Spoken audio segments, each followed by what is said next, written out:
Hi, welcome to the Commercial Gas Engineer channel. Just want to talk to you about energy efficiency. As you know, gas and electric prices are going up, so just want to give you a few tips if you don't already know them. The first thing I want to talk about is something that I don't hear much about, and that is the hot water temperature on a boiler. I can understand when you have stored water in like a tank that you need to keep the temperature to an adequate level so that you can prevent Legionella. But when you have a combination boil and the water isn't stagnant, apart from the times when you go away on holiday, water is constantly flowing, I think it's good to have the hot water set to the desired temperature. This can also prevent scale taking place, because when the temperature of the water is too hot, you get more scale inside the boiler. So here we go. For instance, on this boiler, I have the temperature set to 45 Celsius. I think that's an adequate temperature to kill off some bacteria, and also it's of a good temperature that once the water leaves the boiler, so once from underneath here, the water leaves the boiler and it comes to the tap, it's already at a preset temperature, rather than you put in the temperature to 60 Celsius, getting the boiler to ramp up in temperature to get to that 60 Celsius. And then when it gets to the tap, or should I say to the hot water outlet, it has to be blended with cold water. So it's a waste of gas doing that. Same with the heating. Sometimes some heating systems are left to maximum.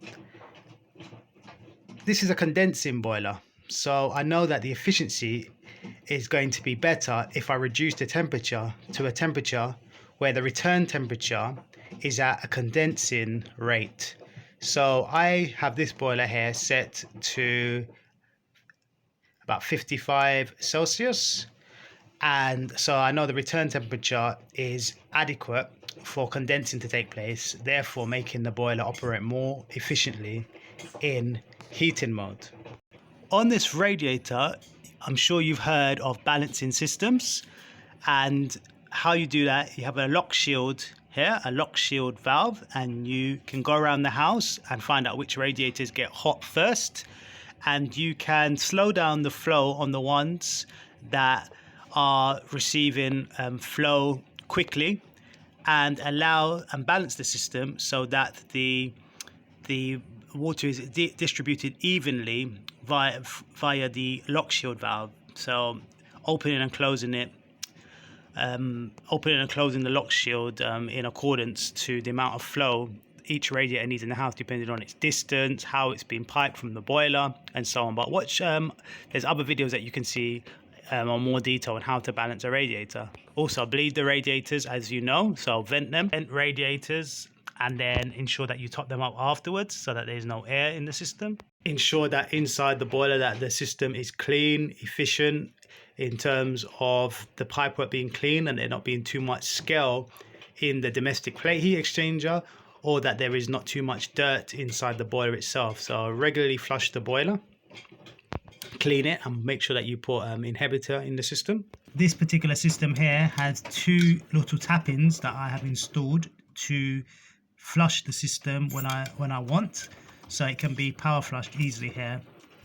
Also, clean the magna clean regularly so that it is picking up a good amount of dirt when it's back on its way to the boiler through the return. So make sure the magna clean is cleaned regularly. Heat loss. Try to look for areas where there's heat loss. So you can go around the house with a thermometer. So this is a laser thermometer. You can get them for about £10 on Amazon or eBay, and walk around a place and see where the coldest spots are. Some of it is common sense. Some you would be surprised how much heat loss there is in a room. So find out where you're losing your heat and put up curtains and so on, or ways of keeping the heat within the house.